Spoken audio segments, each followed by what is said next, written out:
সুধী দর্শক মন্ডলী, কেমন আছেন সবাই? আশা করি সবাই ভালো আছেন। আমরা অনেক ভালো আছি। আমরা আছি নিউজ 27 থেকে। স্যার বলো না রাত দিন পেঁচা তো 24 ঘন্টা, আপনি 27 ঘন্টা কথা থেকে বললেন। ও এক্সকিউজ মি, সরি, রাত দিন পেঁচা 24 ঘন্টা 24। ঠিক আছে, আমরা আছি 24 নিউজ থেকে। তো আমরা এখন দেখাবো যে কোরিয়ার যে ব্রিজটা হয়েছিল আমাদের নদীর উপর দিয়া, ঠিক আছে, আপনাদের দেখাবো সেই ব্রিজটা কত টাকা লেগেছে এবং কত টাকা খরচ হয়েছে। আমাদের এমপি মহোদয় আমাদের এই ব্রিজটা কিভাবে করে দিয়েছেন, ঠিক আছে, আমরা জানাই এমপি মহোদয়কে শুভেচ্ছা ও অভিনন্দন। আপনাদের দেখাবো সেই ব্রিজটা আজকে কিভাবে নির্মাণ করা হয়েছে, কয় কোটি টাকা এবং কয় লক্ষ টাকা খরচ হয়েছে। সো আমাদের সাথেই থাকুন, নিউজ 24, ঠিক আছে, লেটস গো। সো গাইজ, আপনাদেরকে বলছিলাম আমরা আপনাদেরকে এই ব্রিজটা ঘুরিয়ে দেখাবো। সো আমরা এখন আপনাদের এই ব্রিজটা ঘুরে দেখাবো, এই ব্রিজটা কত হার্ডি এবং কত মজবুত এবং কত কোটি টাকা খরচ করে আমাদের এমপি মহোদয় এই ব্রিজটা করেছে, ঠিক আছে। সো আমরা আমাদের সাথেই থাকুন, নিউজ 24, ঠিক আছে। আপনার এইদিকে আসেন, তো আপনাদের দেখাবো যে এইখানে যে এই দাবাটা আছে রয়েছে, ঠিক আছে, এখান থেকে আমাদের এই ব্রিজটা এই পর্যন্ত নির্মাণ করা হয়েছে। ব্রিজটা দেখেন, মনে করেন যে এই ব্রিজটা অনেক খাঁটি, ঠিক আছে, এই ব্রিজটা অনেক টাকা দিয়ে নির্মাণ করা হয়েছে। তো আমাদের দেখাবো, এই পাশটা দেখান, আর এই পাশে কি নদী, ঠিক আছে, ওই পাশে সবসময় পানি থাকে সর্বোচ্চ সময়। সো আমাদের ওই পাশটা দেখাবো, এই পাশটা দেখানো শেষ। তো আপনারা আমাদের সাথেই থাকুন, ঠিক আছে। আপনারা দেখতে পাচ্ছেন যে এইখান দিয়া হচ্ছে ব্রিজটা অনেক হাঁটি আছে, ঠিক আছে, এই ব্রিজটা যে অনেক টাকা খরচ হয়েছে, ঠিক আছে। তো ব্রিজটার নিচ থেকে দেখতে পারতেছেন, আপনারা উপরে দেখতে পারতেছেন সারা মাঠ হচ্ছে খালি কুয়াশার, এই জন্য ভিডিওটা একটু বানানোর জন্য সমস্যা হচ্ছে। তো সাথে থাকুন, আর এই পাশে দেখেন অনেক হাঁটি রড দেওয়া আছে আপনাদের, আর হচ্ছে অনেক করা হয়েছে। তো আপনাদের হচ্ছে এই পাশটা দেখানো শেষ, আমরা দেখাবো এই পাশ থেকে ওই পাশ পর্যন্ত দেখাবো, ঠিক আছে। সো গাইজ, আপনাদের দেখাইছি ওই পাশটা ব্রিজের, এখন আমরা দেখাবো এই পাশটা এবং লিবিয়ার উপরে যে ব্রিজটা নির্মাণ হয়েছে।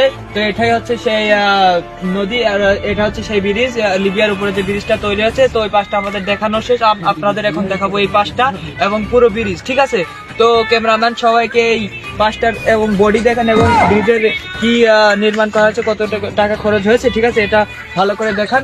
আপনাদের দেখাবো এই পাশটা, ঠিক আছে, আমাদের সাথে আসুন এবং নদী দেখেন, ঠিক আছে। তো আমাদের এই ব্রিজটা হচ্ছে লিবিয়ার এই নদীর উপরেই নির্মাণ করা হয়েছে এবং অনেক টাকা খরচ হয়েছে। আমরা এরপরে যাবো এমপি মহোদয়ের কাছে ব্রিজটা দেখানোর পরে, ঠিক আছে। এমপি মহোদয়ের কাছে যা জিজ্ঞেস করবো যে আপনার এই ব্রিজটা কত কোটি টাকা খরচ হয়েছে এবং কত টাকা লেগেছে আপনি মনে করেন, ঠিক আছে। সো গাইজ, আমরা এতক্ষণ কথা বলছিলাম ব্রিজের বিষয় নিয়ে। আমরা এখন কিছু প্রতিবেশীর কাছে জিজ্ঞাসা করবো এই ব্রিজটা পাওয়ার পরে তারা কেমন ফিল করছে এবং কেমন যাতায়াত করছে। সো আমাদের সাথে থাকুন, আমাদের সাথে আসুন, এই জায়গায় একটা ব্যক্তি আছে, ওনার কাছে জিজ্ঞাসা করা যাবে। তো ভাই, আপনারা এই যে ব্রিজটা হয়েছে, তাই না, এমপি মহোদয় কোকো খান যে ব্রিজটা দিয়েছেন, তো এই ব্রিজটা আপনারা পেয়ে কেমন ফিল করছেন এবং হচ্ছে আপনাদের কেমন যাতায়াত ভালো মানে সুবিধা হচ্ছে, একটু বলবেন আমাদের প্লিজ। এই যে আমি উগান্ডা থেকে এসে এখানে লিবিয়ার প্রতিবেশী, আমি এখানে 10-12 বছর ধরে বসবাস করছি। আমাদের এমপি কোকো খান এখানে এই ব্রিজটা উন্নয়ন করে দিয়েছেন আমাদের, এর ফলে আমরা খুব সাহায্য পাচ্ছি এবং এখানে আমরা এই যে যাতায়াত করতে পারছি এবং এই যে পাশের সব যা আছে এই সব জিনিসপাতি আমরা এখান দিয়ে নিতে পারছি। সো গাইজ, আপনারা নিজে মুখেই কোকো খান যে ব্রিজটা দিয়েছেন, এই ব্রিজটা দেওয়ার পরে তারা খুবই ভালো যাতায়াত করতে পারতেছেন এবং সুবিধা হচ্ছে। তো আমরা এত বেশি কথা না বলে আমরা এখন চলে যাব এমপি মহোদয় কোকো খানের কাছে যে এই ব্রিজটা করতে কত কোটি টাকা খরচ হয়েছে এবং কত লাখ টাকা খরচ হয়েছে। তো বেশি কথা বলবো না, চলুন আমরা চলে যাব, ঠিক আছে। এতক্ষণ কথা বলতেছিলাম প্রতিবেশীর সাথে, আমরা এখন আমাদের এমপি মহোদয় আসতেছেন, সরাসরি এমপি মহোদয়ের সাথে কথা বলবো। তো বেশি কথা না বলে আমাদের এমপি মহোদয়ের সাথে কথা বলা যাক, ঠিক আছে।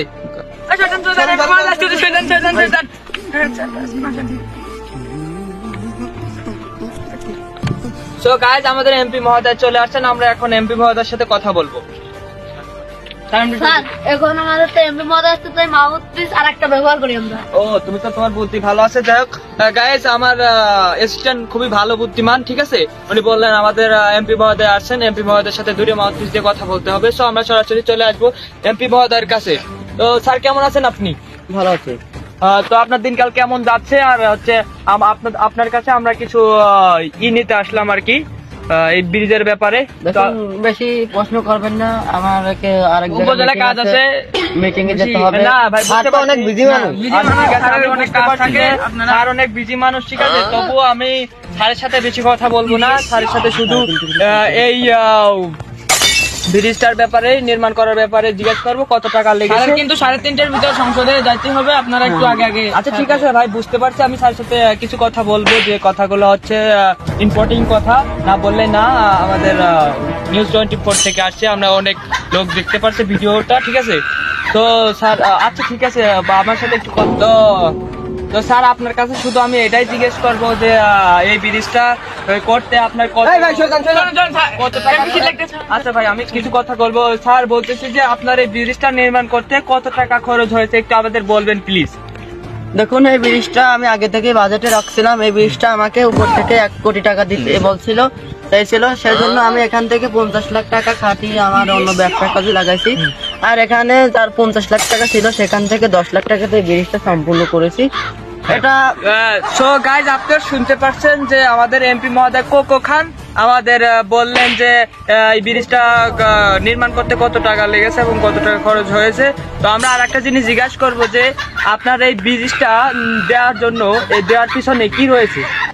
দেখুন আমি এমপি হওয়ার আগেই বলেছিলাম যে এই উগান্ডাবাসীকে, এই লিবিয়ার যে বর্তমান প্রতিবেশী আছে, তারা আমাকেই ভোট দিয়ে আমাকে জিতাইছে, সফল হয়েছে। আমি তাদেরকে আমি বলছিলাম যে আমি যদি এমপি হতে পারি, তাদের যাতায়াতের জন্য আমি একটা ব্রিজ বানিয়ে দেবো। তারা এখান থেকে যাতায়াত করতে পারতো না, তারা পানি দিয়ে যেত। এই নদী, এই দেখুন এই যে নদী, এই নদী দিয়ে কিন্তু যাওয়া অতটা সম্ভব না। সেই জন্য আমি এমপি হয়ে সর্বপ্রথম এই ব্রিজটা আমি বানিয়ে দিয়েছি। মাননীয় এখন আমার অত কথা বলতে ইচ্ছা করছে না, আমি অনেক বিজি। আমাকে বিকেল 4:30টার ভিতরে সংসদে যেতে হবে। এখন আপনারা বেশি কিছু বলবেন না। আর আমি একটাই কথা বলবো যে আমি যেখানেই থেকে আমাকে পাচ্ছি না কেন, আমি কাউকে খালি হাতে ফিরবো না। আমি সব জায়গায় উন্নয়ন করছি, আমি কাজ কাম করেছি। আমি হয়তো টাকা বেশি মারি, কিন্তু আমার তো গাইজ এখন আমরা জিজ্ঞাসা করবো এমপি মহোদয়ের কাছে, এমপি মহোদয় এই 5 বছরে কত কোটি টাকা কামিয়েছেন এই এমপি হয়ে, ঠিক আছে। তো স্যার একটু বলবেন এই কথাটা প্লিজ। আমি এই 5 বছরে আমার শোনেন, আমার অনেক টাকা আমার আয় হয়েছিল, কিন্তু আমার এই ব্রিজটি, এই রাস্তাঘাট করার জন্য আমার 20 লাখ টাকা আমার আয় হয়েছে। স্যার একটু কম হয়ে গেল না? ভাই তুমি মারো 20 কোটি টাকা আমি ব্যাংকে থেকে, তোমার কোন প্রমাণ আছে? আর থুইছি তাই কি আছে? জনগণকে আমি দিয়েছি নাকি তাই দেখো। আমি 20 কোটি টাকা মারছি তাই কি আছে? আমি উপরের থেকে মারছি, আমি জনগণের মারছি। আপনি রেগে যাবেন না, যাই হোক ভাই বলে ফেলেছে কথাটা। আপনি হচ্ছে, আপনার সাথে বেশি কথা বলবো না, যেহেতু আপনার মিটিং আছে অন্য জায়গায়। তো আপনি ভালো থাকবেন, সুস্থ থাকবেন। আর আমাদের যে টেলিভিশন নিউজ 24, ঠিক আছে। তো আমরা এমপি মহোদয়ের কাছে জিজ্ঞাসা করবো যে উনি যে এরকম ব্র্যান্ডের সব পোশাক আশাক পরেন, এবং হচ্ছে আর হচ্ছে উনি যে এরকম ব্যাস, এবং ওনার সাথে কোনো পুলিশ প্রশাসন কিছু নেই, উনি কিভাবে চলে এবং এরকম ব্র্যান্ডের পোশাক উনি কেন ইউজ করে, আমরা এটাই জিজ্ঞেস করবো। তো স্যার এরকম ব্র্যান্ডের পোশাক আপনি কেন ইউজ করেন এবং আপনার সাথে কোনো পুলিশ প্রশাসন নেই কেন? আমার কাছে আমার কোনো পুলিশ প্রশাসন লাগে না, কারণ আমি পুলিশ প্রশাসন নেই না। যেহেতু এখানে অত একটা বড় মিটিং না, আমার মিটিং আমার ছোট, সেই জন্য প্রশাসন আমি নেই না। আর আপনি ব্র্যান্ডের সব পোশাক আশাক পরতেছেন না, এই ব্র্যান্ডের পোশাক আশাকের দাম কত একটু প্লিজ আমাদের বলবেন। দেখুন এখন এগুলোর দাম বলতে হয় না, এখন এগুলোর দাম বললে আপনি বলবেন যে জনগণের টাকা মেরে আমি এইসব ব্র্যান্ডের পোশাক পরি। এগুলো আমার জার্মানের স্পন্সর দিয়েছে, যে এমপি কোকো খান এগুলো পরে বিভিন্ন মিটিং যাবে, সংসদে যাবে, উপজেলায় যাবে। আমাদের যে ক্যামেরাম্যান আছে আপনাদের, আচ্ছা ঠিক আছে সমস্যা নেই ভাই, যে আমাদের যে ক্যামেরাম্যান আছে ওনাকে আমরা বলবো যে প্লিজ আপনার এই যে পোশাকটা, আপনার যে ব্র্যান্ডের পোশাক সবাই দেখুক আর সবাই জানুক যে আপনি কিভাবে কিরকম ব্র্যান্ডের পোশাক আশাক পরেন, ঠিক আছে। সো একটু দেখান সবাইকে। সো এগুলোর কোনো দেখানোর কোনো নাই, আমি ব্র্যান্ডের মানুষ, আমি সবসময় ব্র্যান্ডই পরি। আমি দাম বলি না, কোনো কিছুর দাম বলতে হয় না, এগুলো সব স্পন্সর করা, বোঝোই তো। আর তোমরা অত বাড়তি কথা বলবা না, যেহেতু আমাকে সংসদে যেতে হবে, আমার কাজ আছে। তো লিবিয়াবাসীকে আমি একটা কথাই বলতে চাই, যেন আগামী নির্বাচনে আমাকে এই ভোটটা দেয়, এই থাল মার্কায় ভোট দিয়ে আমাকে যাতে জেতায়, এটাই আমি আশাবাদী করি। তো আপনারা ভালো থাকবেন। আচ্ছা ঠিক আছে, আমরা স্যারকে বিদায় দেব এবং আমরা বিদায় নেব নিউজ 24 থেকে। তো আমরা স্যারকে বলি, স্যারকে অসংখ্য ধন্যবাদ আমাদের এই ব্রিজটার বিষয়ে সব কথা বলার জন্য এবং তার পোশাক আশাকের কথা বলার জন্য এবং সে পুলিশ প্রশাসন নিয়ে কিসের জন্য ঘরে নেয় এটার জন্য। সো আমরা স্যারকে বিদায় দেবো। স্যার আপনি ভালো থাকবেন, সুস্থ থাকবেন আর আমাদের সাথে একটু যোগাযোগ রাখবেন। ধন্যবাদ।